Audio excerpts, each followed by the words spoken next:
వాళ్ళు 11 మంది గెలిచారు. ఒక్కరోజు కూడా అసెంబ్లీకి రావాలంటే ప్రతిపక్ష హోదా ఇవ్వని కోరుకుంటాము. అసెంబ్లీకి రావాలంటే ప్రతిపక్ష హోదా ఇచ్చేది ప్రజలు, నేను కాదు. కనుక వాళ్ళకి ధైర్యం లేదు, మమ్మల్ని ఎదుర్కొనే ధైర్యం లేదు. అందుకే తిరిగిపోతలాగా జగన్మోహన్ రెడ్డి వాళ్ళ ఎమ్మెల్యే కూడా ఎన్ని పార్టీలు ఎంతమంది వచ్చినా సరే తెలుగుదేశం పార్టీ చెక్కు చెదరకుండా వాళ్ళు నిలబడిందంటే తెలుగుదేశం పార్టీ కార్యకర్తలే బలం. రేపు ఖచ్చితంగా రాబోయే రోజుల్లో మళ్ళీ చంద్రబాబు నాయుడు గారిని ముఖ్యమంత్రి చేయాల్సిన అవసరం ఉంది.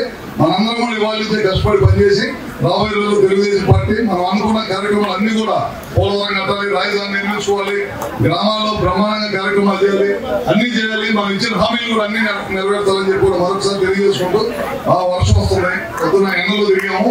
కరెక్ట్ గా మంచి వాళ్ళు మంచి చేశారు కాబట్టి సమాజానికి వాళ్ళ విగ్రహాలు తెలుగుదేశం పార్టీ నాయకులు అందరూ కూడా ఒకసారి ఓటేస్తే జగన్మోహన్ రెడ్డికి 5 సంవత్సరాలు వెనక్కి పంపించారు. రాష్ట్రం 20 సంవత్సరాలు వెనక్కిపోయింది, సర్వనాశనం చేశాడు. కనుక తప్పకుండా ప్రతిపక్ష హోదా కూడా లేకుండా చేశారు అన్నమాట వాళ్ళ. కానీ మేము 23 మంది గెలిచి 4 మన పార్టీ నుంచి వెళ్ళిపోయిన తర్వాత 18 మంది ఉన్నాం. బాబు గారు రాష్ట్రాలకి జరిగిన అవమానానికి 15-16 మంది అసలు ఏ మాత్రం తగ్గకుండా వాళ్ళు 150 మంది ఉన్నా సరే ఒక్కరోజు కూడా తీసుకెళ్ళకుండా మేము వెళ్ళి పోరాటం చేశాం. మళ్ళీ తెలుగుదేశం పార్టీని మీ అందరూ సహాయ సహకారాలు తీసుకుని అధికారంలో తీసుకుంటాం. అందరికీ నమస్కారం. వైసీపీపై విద్యుత్ శాఖ మంత్రి గొట్టిపాటి రవికుమార్ ఫైర్ అయ్యారు.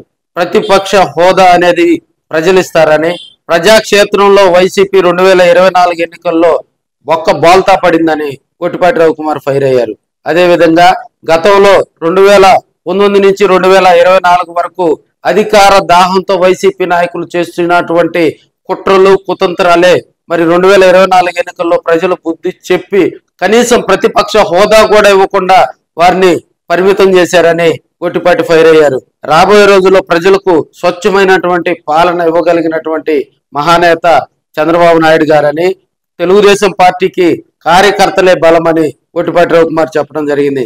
అదేవిధంగా నిన్న జరిగినటువంటి ఒక కార్యక్రమం, మర్లపాడు గ్రామంలో జరిగినటువంటి తెలుగుదేశం పార్టీ కార్యక్రమంలో మరి హోంమంత్రి అనిత గారు, అదేవిధంగా మంత్రులు గొట్టిపాటి రవికుమార్, డోలా శ్రీ బాలవీరాంజనీ స్వామి, ఎమ్మెల్యే దామచర్ల జనార్దన్, ఎంపీ మాగుంటి శ్రీనివాసులరెడ్డితో పాటు పలువురు తెలుగుదేశం పార్టీ నాయకులు కార్యకర్తలందరూ ఈ కార్యక్రమానికి హాజరవటం జరిగింది.